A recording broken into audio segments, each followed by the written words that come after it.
Whew. 1-0 due to the leg of Cade York.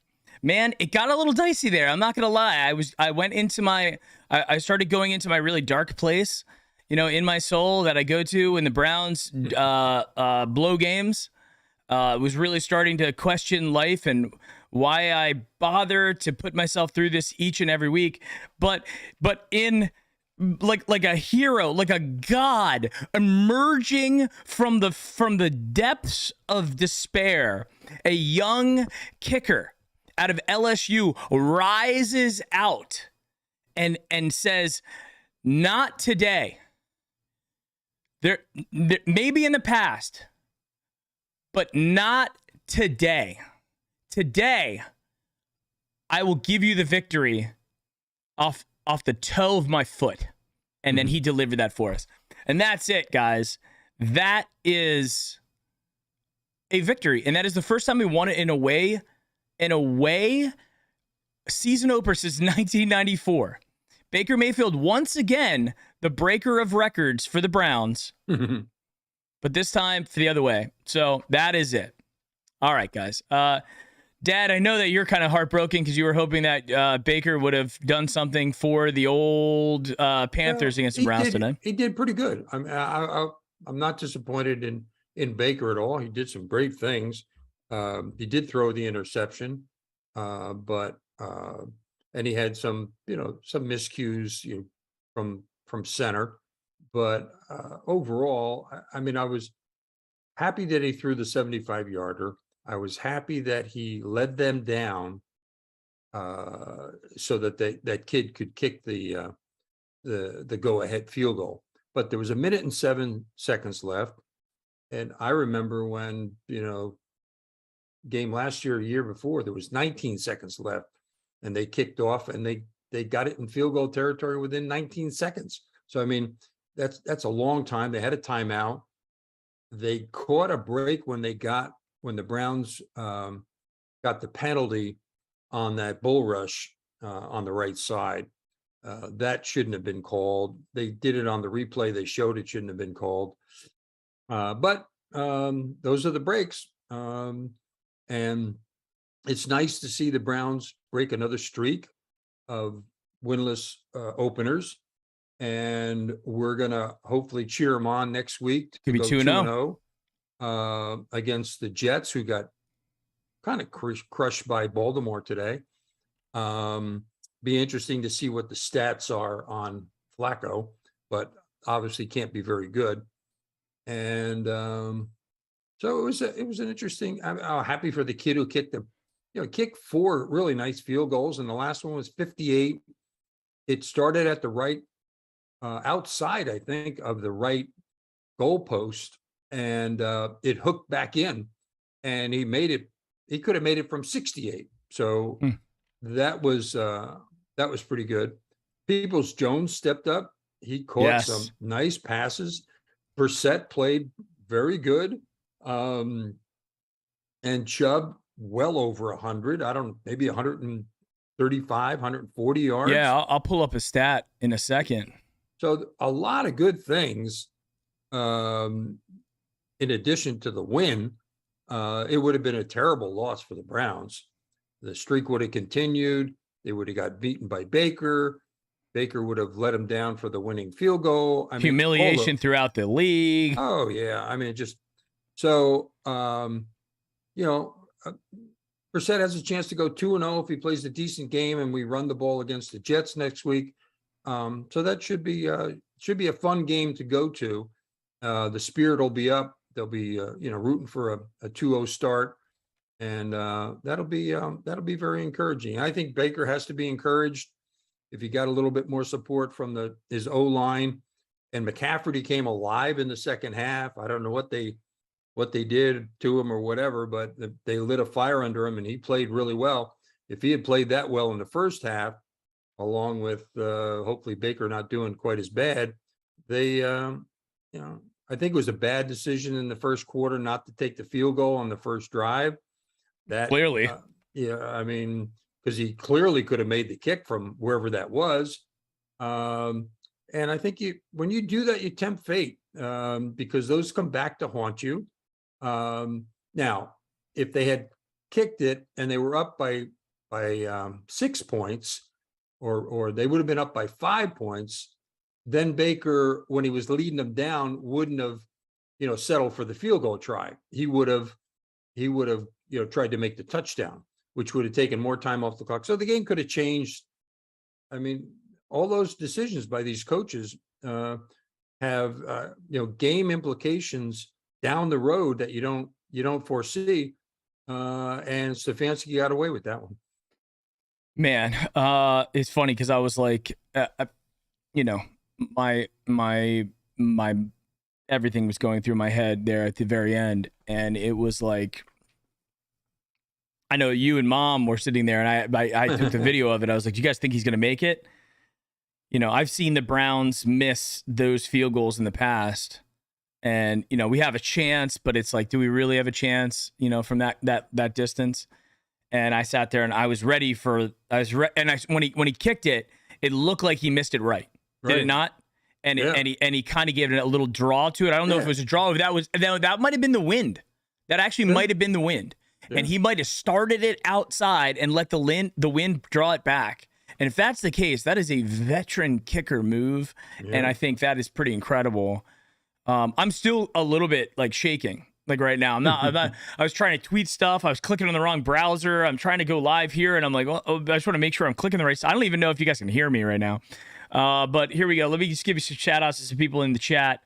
Who do we got here? Mid-plug. I see Isaiah Gassina. Wolf Stands in the house. Go Tribe. Hambones here. Ryan Burlow. Tim Zahler. Who else we got? Mark Schoen. Cleveland Ethan. Marty from Nebraska. Who else we got? Larry Kirk's in the house. Who else? Greg Ross. Oh, I'm sorry. Greg Ross and Coral Ross. So two Rosses. Brian Schaffner's here. Guys, what a wild game. Victory Monday. Yeah. It's Victory Monday tomorrow? I have to, at least on Monday anyway. I need to find the cup. We made the move.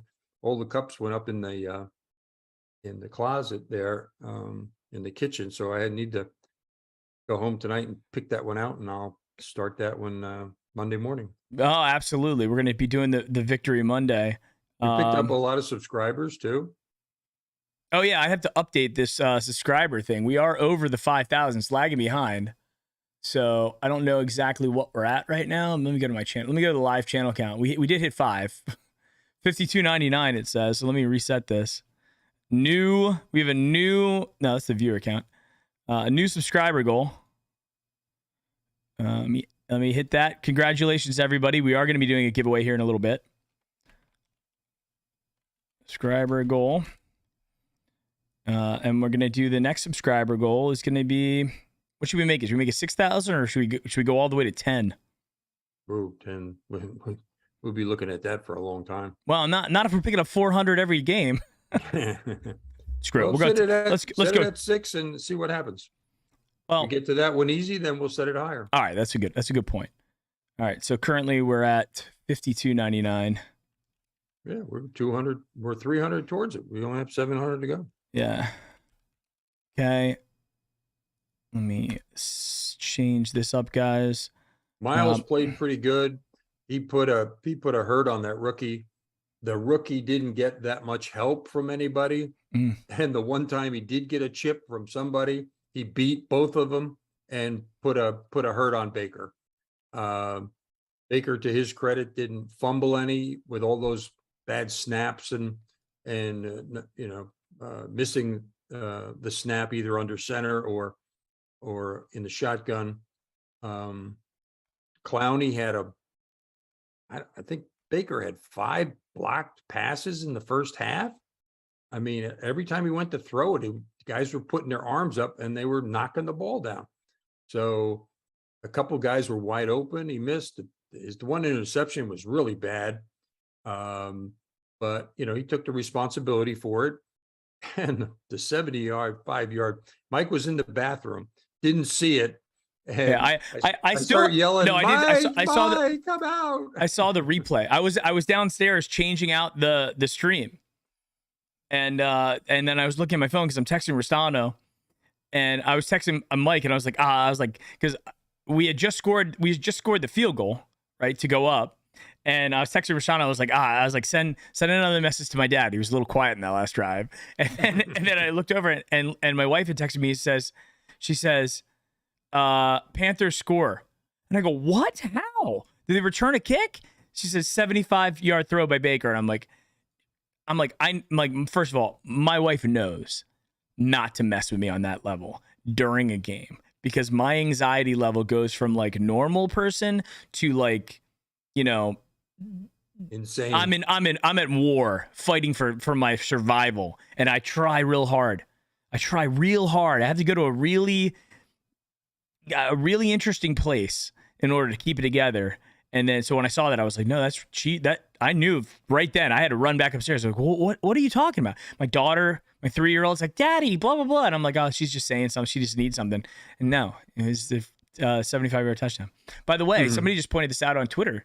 This is the earliest ever in the history of the Cleveland Browns, the earliest Victory Monday mug celebration ever, because they weren't out in the 90s, and I don't think they were out in 2004. Right. So this is the earliest one. 2022. Yes, this is it. So yeah, all of you members, get some emojis out in the chat for that. All right, so let's take a look at some stats. If I can actually type anything. I'm still like on cloud 9. Browns, Panthers. Browns 26, Panthers 24. I guess I was 24-17. I got one of the numbers right. Okay, so Jacoby Brissett was 18 for 34, 147 and a touchdown. Basically all we asked of him to do. Nick Chubb, 22 carries for 141. Good game. No touchdowns. Kareem Hunt, 11 carries, 46, a touchdown. Receptions, Donovan Peoples-Jones, 6 for 60. Kareem Hunt, 4 for 24 and a tutty.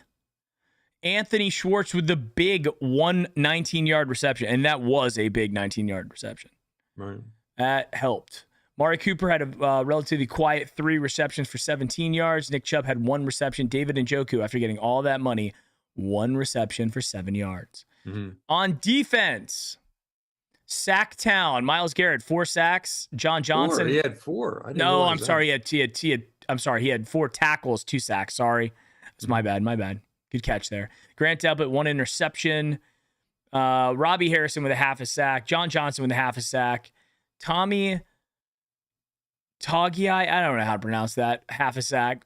Jerome Ford with a kickoff return. Dimitri Felton. But the big day and the game ball of all game balls goes to the one and only Caterson J. Yorkerton. 4 for 4, 100%. Long 58. 14 points. He's going to be picked up in fantasy, guys. Let's just say that. On the Panthers side, Baker Mayfield, 16 for 27. A lot of deflected passes today, as per usual with Baker Mayfield. 16 for 27, 235, 1 touchdown, 1 interception. Christian McCaffrey held in check. 10 carries, 33 yards, 1 touchdown. But it was strange when Christian McCaffrey got the ball. It felt like he was going nuts. Robbie Anderson, 5 catches, 102 yards, 1 touchdown. Christian McCaffrey, 4 receptions for 24 yards. No sack. 1 sack on their team by Damian Wilson. No interceptions. Their kicker came through. He's 1 for 1 for that 34-yard kick. He had 6 points. He made all his extra points as well. Interestingly, from the team stats, Dad, who time of possession, who do you think won that? Oh, the Browns. Yeah, dominated. Yeah, big dominated. 38 minutes, 24 seconds versus 21-34. Turnovers, Browns plus 1 because they had the 1 interception that they got. Right. Penalties, Browns 9 penalties for 71 yards. which is a little bit misleading, but I mean, it was what it was. 71 yards versus 8 penalties on the Panthers for 96 yards. Fourth down efficiency, Browns were 1 for 2. We were 8 for 18 on third down. They were I think this is another story. They were 4 for 11 on third down and 0 for 0 on fourth. So they were not very efficient on third down when it counted. We had 23 first downs. They had 15. We won. They won the passing game. They actually won the yards per play as well. Total yards, Browns 355, Panthers 261. So yeah. It was an interessante game, to say the least. Jenny's on there. She says, "Hi guys." Oh, hey there. Yeah, Xander's in the house as well. Go Tribe. Gary's here as well. Hey, Jen. Wow. It's a very exciting game. Browns are 1-0. It's just, it feels weird to even say that. It feels very, very weird. I was very active on Twitter, and I was very active texting with Mike Ristano, aka Bonzo1273 on Twitter, who's a co-host of the Wednesday show. He will be back Wednesday. My dad and I are actually heading up, as for anybody who didn't know, heading up to Cleveland on Saturday, right? We're flying up there. We're going to Cleveland. We're going to be hanging out. So that'll be fun. And we're watching the game. It should be hot. Yeah. But let's take a look at the NFL scores. I didn't even really pay attention to the rest of the league. Bengals and Steelers are in overtime. So anybody watching Bengals Steelers, please keep us posted in chat what happens there. Right now, it looks like Bengals have the ball 3rd and 4 at Pittsburgh 38. So with 1:34 left in overtime. Packers, Vikings just got started, 7-0 Vikings. Chiefs up 7-0 on the Cardinals. I don't care about the current games. I want the early games. Who won the Indianapolis game, Mike? The Indianapolis is tied 2020 in overtime. Okay. We have Eagles and the Washington game. Yeah, I'll go through them. So Eagles 38, Lions 35. Yeah, that's the one I lost. The Bears beat the Niners 19-10.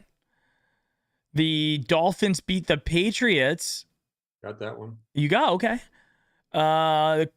Tied the Colts Texans. We just said Saints beat the Falcons 27-26. You should have had that. Got that one. Ravens Jets. You had that. Got that one. Commandos Jags 28-22. Commanders. Got that one. And did you pick the Eagles over the Lions, right? No, I didn't pick that one. I picked the Detroit. Oh, okay. So I lost the Browns and I lost this one. I mean, Dad, if there's one thing I've learned in life, you never go against the Browns on opening day. Browns. Marty from Nebraska says Browns were touched by the hand of God. It's pretty amazing. Everybody in here, if you aren't subscribers, definitely hit the subscribe button. Help us out. Let's get to 6,000. We have a goal. We have a new goal. Blasted through that glass ceiling of 5,000 that has just sat there for so long. And you know what? We did it on a day that Cade York blasted a kick through the glass ceiling as well and got us the much needed victory. So now we have 10 games to go till Deshaun's back. Just 10. Every game is one. Now we're 1/11th. Got 10 more games to go. And Jacoby so far has done his job. And I think we have a very good chance against the Jets based on how they played today against an old Flacco.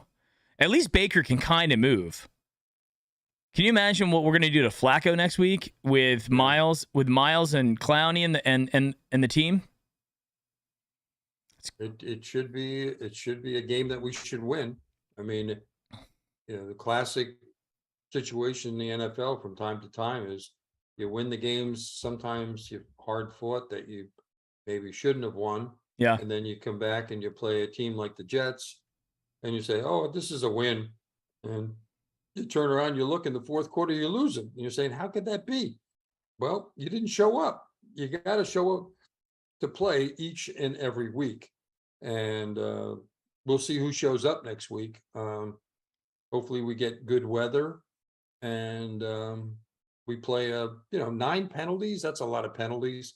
Yeah. There weren't any that were really bad that cost us a drive. And we came back from a couple of 1st and 15, 1st and 20, or whatever it was, and got first downs. Jacoby didn't throw. I don't think he threw a deep ball. Maybe he threw one, but he threw it over the guy's head. So everything was to the sidelines and short over the middle or a little screen pass. But they were crisp. And like I said earlier, Peoples-Jones made some nice catches on some tough balls in critical situations. If he doesn't, it's 4th down, the turnover, whatever. And he kept drives alive over and over and over again. I mean, there's so much to think about with this game. There were moments that the defense looked dominant. And I even said that. I was texting Mike and I said, this is where we start to dominate. After Miles got him 2 times in a row, I was like, this is it. He's got it. It was just one of those games. Yeah, it's a good win. Good win. Chalk it up. It'll count as 1-0 in the standings on the record book. And you live for next week. And we live and die by the game next week. And we'll see if we can go 2-0. When was the last time we were 2-0? At the beginning of the season. Max Nikolenko came through with the super chat. Sir York, best 4th round pick ever. Maybe. Yeah, right.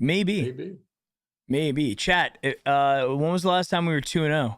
I mean, the last time we were 1-0 was 2004. Right. So let's look. Browns. Did we win the second game that year? 2004. Cleveland Browns. No, we lost. So then the time before that, Browns 1994. We might have been in 94. We won a lot of games that season. We lost the second game to the Steelers.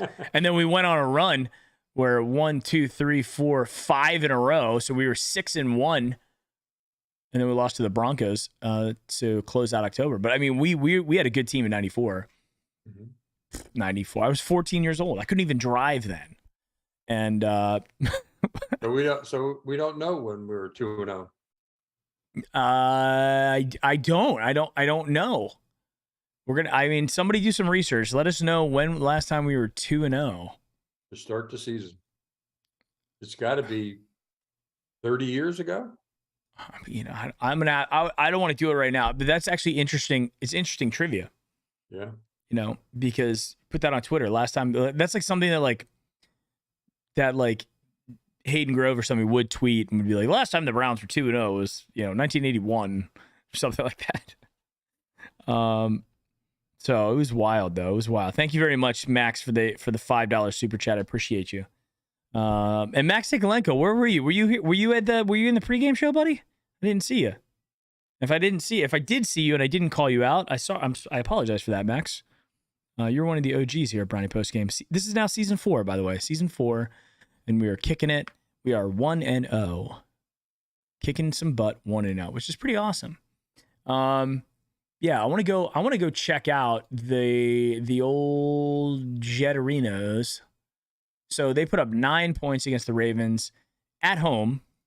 Joe Flacco was 37 for 59. They made him throw 59 times. No running game against the Ravens. Oh my God. Yeah, Michael Carter, 10 carries. Steelers just beat Cincinnati. Damn. That's actually good.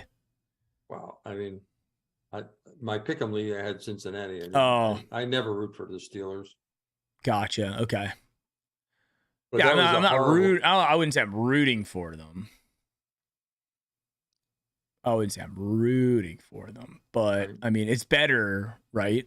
Well, Cincinnati turned the ball over at least 4 times, 3 interceptions and a fumble. I don't know what they did after that, but that was, I think, all in the first half. So, I mean, they really dug a hole for themselves. And it was a home game. That was a terrible loss for them. Terrible loss. I mean, there was a lot. There was a lot. Steelers kicker kicked one 50-yarder. 50 yards. Wow. They're commonplace now. I mean, you got to get over 60 to impress somebody. The NFL tweeted out the Cade York kick and has 207,000 views already. Christ. That is absolutely crazy. 207,000 views on that. But go tell it on the mountain. The Cleveland Browns have won, which is what a game. What a game. All right, guys. Thank you guys very much for being with us post game. Thank you guys for the huge pregame show as well as always. I will be probably on going nuts on Twitter for a long time today, going back and forth with everybody. We had a very long. I got to like somehow decompress from this victory. It was pretty incredible. But thank you guys very much for sticking with us, and we will be back live from Cleveland in the hotel, live from Cleveland next Sunday, and right. We will be live, obviously, for the for the post game show as well as whenever we get back to the hotel, right? And the Wednesday show this week. So everybody have a great week. Be safe. Get the mugs out. Get the mugs out. Be ready to rock. I'll be able to transition from my typical brownie post game merch mug that I drink my iced coffee, and we're going to be going to the Victory Monday. Yeah, we're going to be staying at the Marriott, a couple of blocks away from the stadium. Yep, that's the hotel. Key Tower Marriott. Will be there hanging out. All right, guys. Thank you very much. We will see you next week. I guess it is this week. We'll see you later. And go Browns. All right. Go Brownies. Bye-bye.